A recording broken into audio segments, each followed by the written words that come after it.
Good morning, everyone, and welcome back to my channel. Today, I will be reading Mouse Malachi Discovers the Sabbath.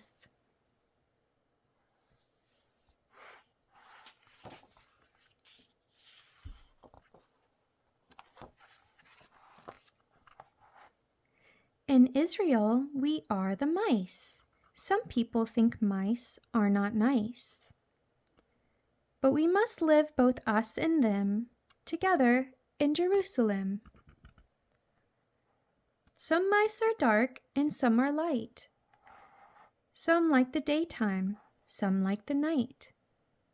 Some mice are dirty, some are clean, but every mouse must not be seen.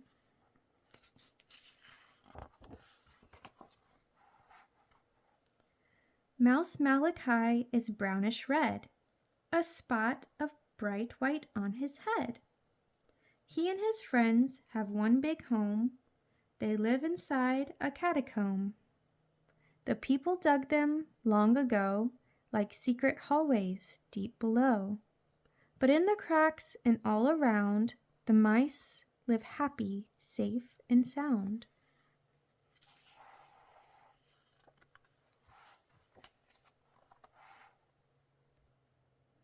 While other mice explore the town, Mouse Malachi just settled down.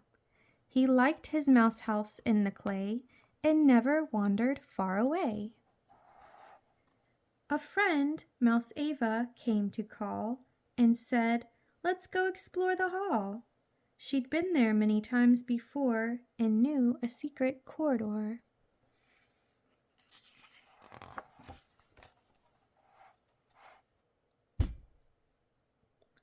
So off she led him further in than he'd ever been. But then his eyes could see the light. They scampered out into the bright.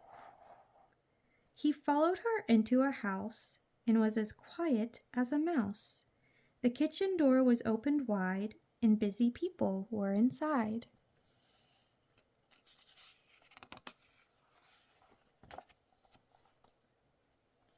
Mouse Ava told him, "It's okay. Tomorrow is the Sabbath day." They cook today and clean their best because the Sabbath is for rest. Just as the sun began to fade, the work was done, the food was made. 2 candlesticks burned bright and strong. They sang a special blessing song.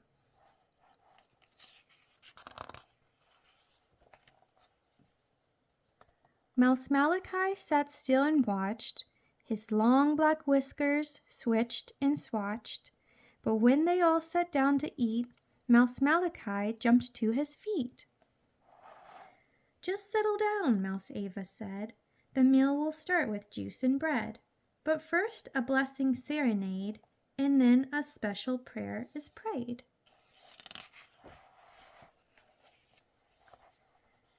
The father wore a tallit shawl with fancy corners, strings, and all. The mother wore a pretty veil up on her head with lace detail. Mouse Ava found a scrap of lace and put it on her head in place. Around his neck she put a string. They skipped around like queen and king.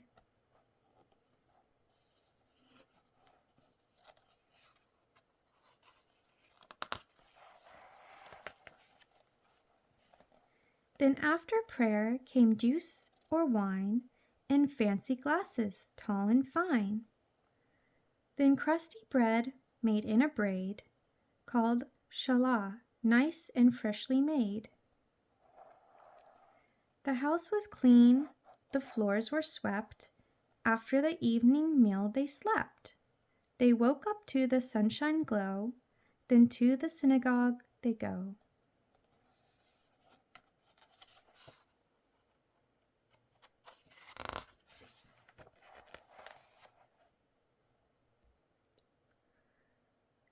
Shabbat Shalom, the people say, and that means peaceful Sabbath day. The greeting sounded oh so nice to these excited little mice.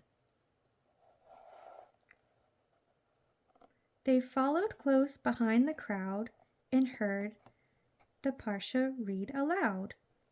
It's from the Torah, people say. They're books of Moses for today.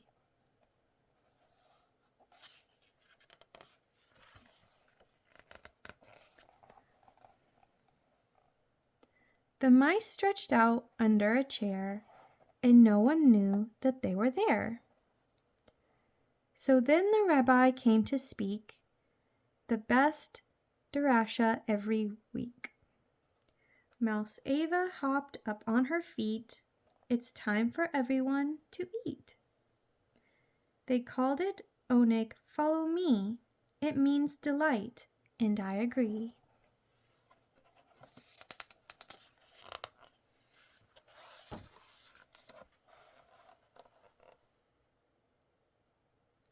The crumbs were falling to the ground. The mice were running all around. Mouse Malachi had never seen such festive food and fine cuisine. The oneg was a grand delight. The mice could not eat one more bite. Their bellies grew and grew and grew. The mice could barely move, it's true.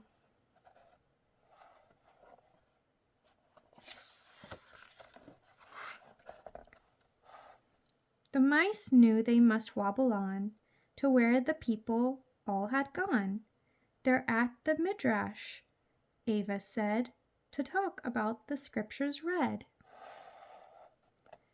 They don't just read the Parsha though, now they're discussing what they know. And after that, it's time for home. The people say, Shabbat Shalom.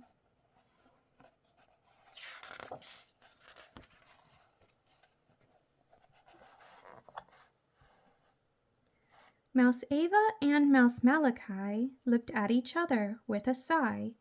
I guess that we should go home too. My daytime nap is overdue.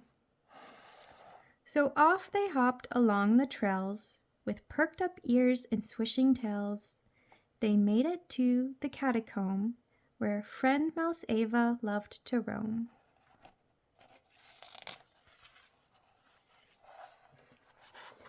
They squeaked and talked the whole way down the long dark hallways back to town. Mouse Ava smiled, waved goodbye. Shabbat Shalom, Mouse Malachi.